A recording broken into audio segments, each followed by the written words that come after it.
Assalamu alaikum warahmatullahi wabarakatuh.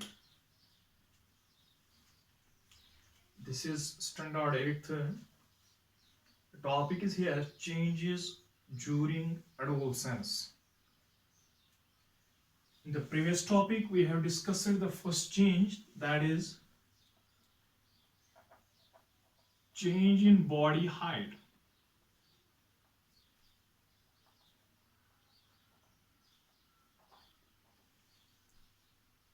ये तो हमने डिस्कस किया है. Number second, change in body shape, ये भी डिस्कस किया हुआ है. Number third, change in voice, ये भी डिस्कस किया हुआ है. उसके बाद है नंबर 4. इस दौरान जो ये एडोलसेंस है, हमने कल भी कहा adolescence is the age in which is in between the childhood and the adulthood. जो चाइल्डहुड और अडल्टहुड के दरमियान जो एज है, उसी को हम एडोलसेंस का नाम देते हैं. उसी एज को, ये एज जो शुरू होती है या तो 11 या 10 से होती है. 11, 10, 11, 12, 13 से शुरू होती है. किसी को 10 से ही, किसी को 13 से भी है. It depends on the body structure, it depends on the body language, it depends on the food, it depends on the visualing. So we can say ये कभी पहले आती है और कभी उसके बाद. What do we mean by the adolescence? In which there is the secretion of the sex hormones, in which there is secretion of the gametes, in which there is secretion of the, in which there is changing, abrupt change in the body which takes place. The age is known as the adolescence after the childhood. These changes which are being seen in the body, it is the age of adolescence. So here अगर हमने देखा कल body height भी change होती है, ताकि जो childhood में हाइट होती है उससे कहीं ज्यादा होती है, कहीं इंक्रीज होती है, तो उसको बॉडी हाइट चेंज होती है. बॉडी शेप में जो चेंज होती है कि फॉर एग्जांपल कल हमने बताया कि बॉयज में क्या होता है, the widening off shoulders, the widening of the chest, body is being shaped. जो चेस्ट बॉडी होता है, ये शोल्डर्स होती हैं, वो चेंज होती है. उसके बाद चेंज इन वॉइस जो है, change in voice that means in boys ये तो लो पिचड होती है और ये इन गर्ल्स ये हाई पिचड होती जाती है. So we can say the जो ये protruding part of the neck है, we can say the voice box or the larynx, ये जो आउटसाइड निकल आता है, द एडम्स एप्पल, इसकी वजह से बॉयज में ये बाहर निकल आता है. एडोलसेंस की वजह से, हार्मोनल चेंज की वजह से तो होर्स वॉइस हो जाती है. That means the low Pichad, and girls में ये हाई पिचड अपनी जगह रहता है, ये प्रोट्रूडिंग पार्ट हाई पिचड हो जाता है. तो we can say that it is the change in voice during the age of adolescence. ठीक है. उसके बाद है नंबर 4. नंबर 4 में हम कहेंगे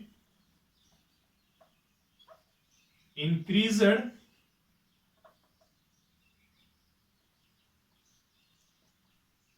activity of sweat and sebaceous glands. Increased activity of sweat and sebaceous glands. अगर हम देखेंगे जो ये स्वेट एंड सेबेशियस ग्लैंड्स ये स्किन में होती है. किसमें? स्किन में होती है.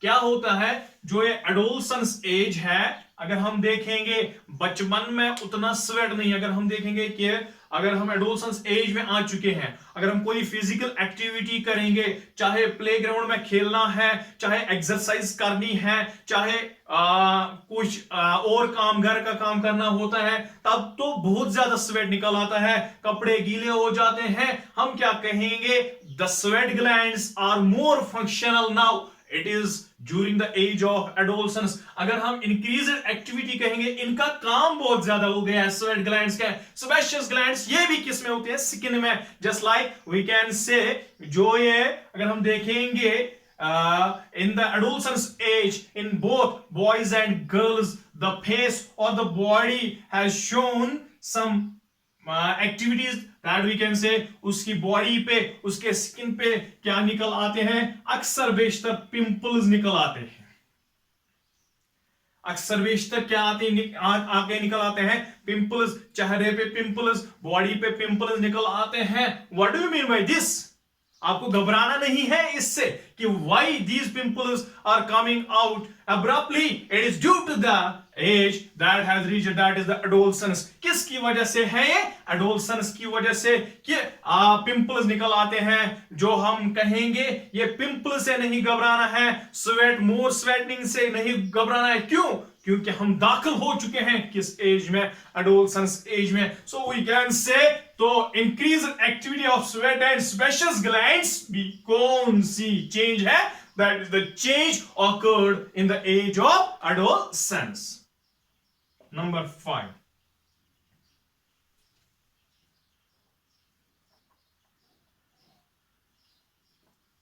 Development of sex organs.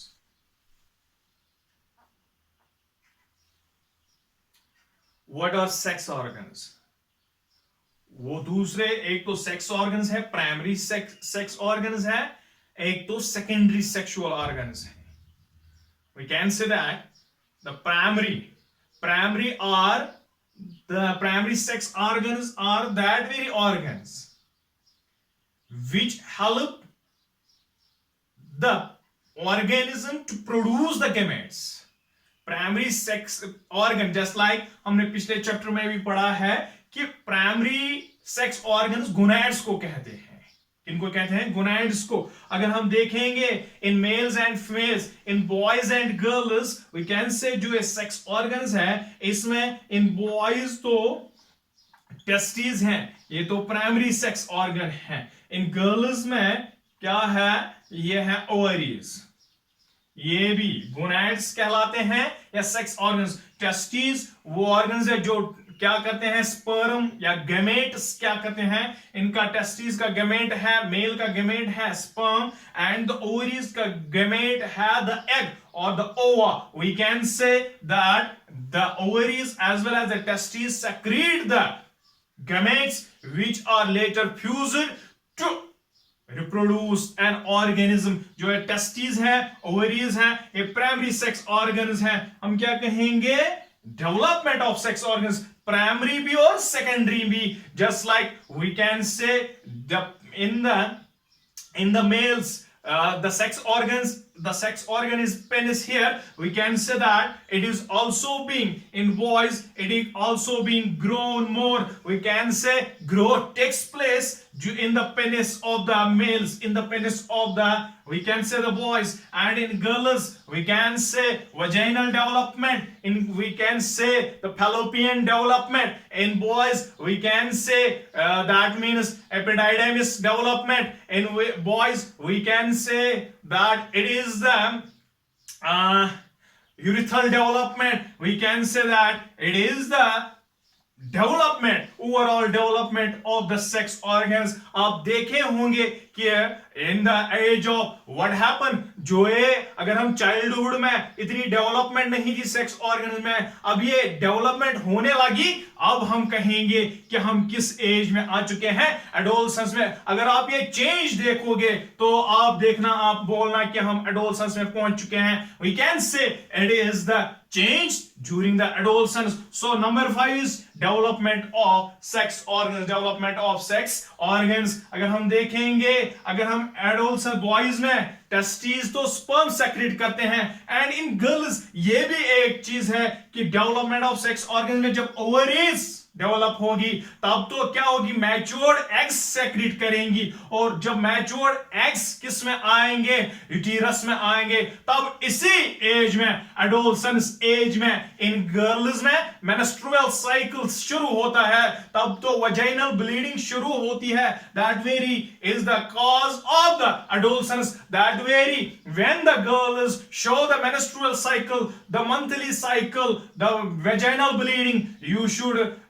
say that it is the age of adolescence. So this is the change which is the development of sex organs. Next is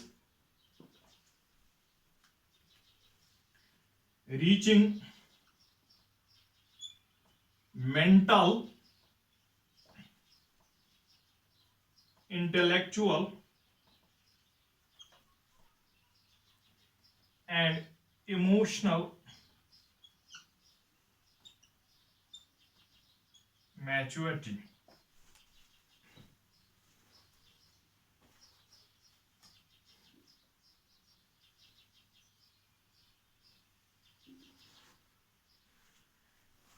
reaching, ये number 6 है, reaching mental, intellectual and emotional maturity.